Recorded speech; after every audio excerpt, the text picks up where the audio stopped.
Yuk jadi bagian dari dakwah kami. Dukung operasional dakwah dan sosial kami, raih pahala amal jariah yang terus mengalir sampai hari kiamat. Pertanyaan dari seorang ikhwan, mohon maaf. Lili Ahmad Jamili, dari Karawang dan seorang karyawan. Pertanyaannya adalah, saya seorang kepala keluarga, bagaimana kiat agar kita konsisten mengingatkan keluarga kita untuk hijrah dan meninggalkan hal yang diharamkan sementara lingkungan kita tidak mendukung, Ustaz? Memang tanggung jawab utamanya seorang suami itu istri, ya, sama anak-anaknya. Itu yang disebutkan dalam hadis Bukhari Muslim. Kullukum ra'in wa kullukum mas'ulun ra'iyati. Kalian semua pemimpin, kalian akan diminta pertanggungjawaban. Lalu disebutkan tentang rajul ra'in ala ahli baiti wa mas'ulun anhum.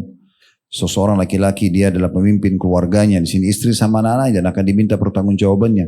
Wal mar'atu ra'iyatun ala baiti ba'diha wa waladihi wa hiya mas'ulatun anhum.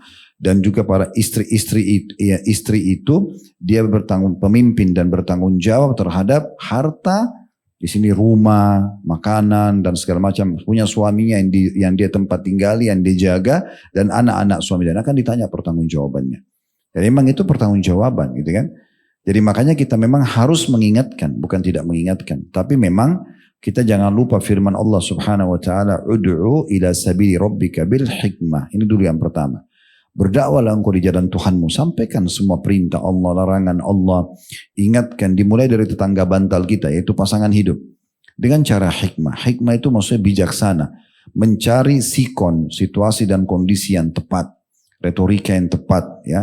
Kemudian kita membahasakan dengan cara-cara yang tepat, ya. Itu yang dilakukan oleh Nabi SAW pada saat mengingatkan Aisyah, kadang-kadang dari perubahan raut wajah beliau, kadang-kadang dari penyampaian Nabi dengan pertanyaan seperti kasus gambar yang pernah ada di rumah Nabi SAW, kemudian terlihat raut wajah Nabi berubah, langsung Aisyah sudah faham. Kadang-kadang Nabi SAW ingatkan dengan langsung to the point, kadang-kadang Nabi bertanya dulu kenapa ini ada, dan seterusnya. Itu contoh-contohnya.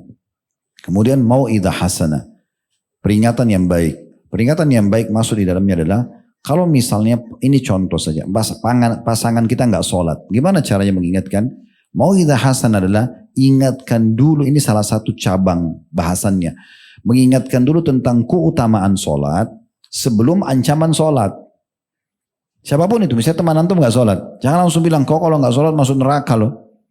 Kau bisa kafir. Ini orang langsung defense, ya.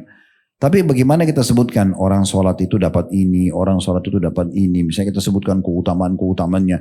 Hadis Nabi SAW, perumpamaan 5 waktu sholat.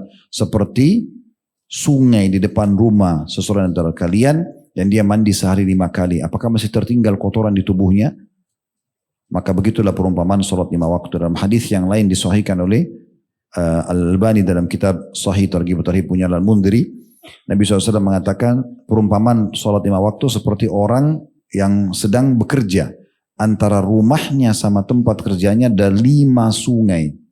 Setelah dia pergi kerja, dia capek, dia keringatan. Pada saat dia pulang ke rumahnya, dia mandi di 5 sungai itu. Mandi di sungai pertama, dan keluar, mandi di sungai kedua, 5 kali sampai ke rumahnya. Apakah masih tinggal kotoran di badannya? Kata para sahabat, tidak ada ya Rasulullah.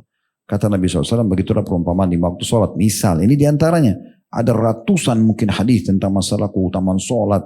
Dari mulai wudu, dari mulai azan, sholat berjamaah, keutamaan sholat subuh dan isya, dan seterusnya. Itu banyak sekali keutamaan sholat sunnah.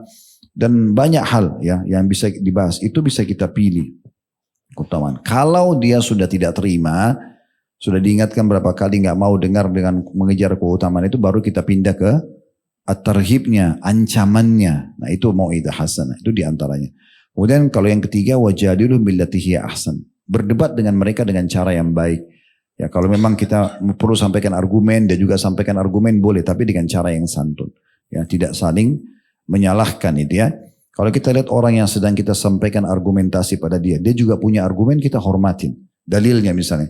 Tapi kalau kita lihat orang ini tidak punya dalil, hanya membela karena hawa nafsu menolak, itu tinggalkan saja.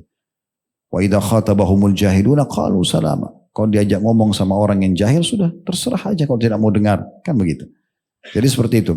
Dan mulai saja dengan hal-hal yang skala prioritas teman-teman sekalian. Apa kira-kira pelanggaran pasangan kita? Atau apa yang belum dia kerjakan dari perintah agama? Misalnya ada 5 poin, susun aja. Di manage gitu ya. Yang skala prioritas misalnya meninggalkan sholat. Itu dulu kita jelas. Itu dulu kita jadikan target. Sambil berdoa, sambil kita tadi sarankan untuk mengetahui keutamaan-keutamanya, kirimkan cuplikan ceramah, berikan buku, doakan segala macam. Berhasil baru pindah ke step yang kedua, masalah yang kedua. Ingat firman Allah SWT, فَإِذَا فَرَقْتَ فَانْصَبْ. Kalau sudah selesai satu pekerjaan baru pindah ke pekerjaan yang lain gitu ya. Ya.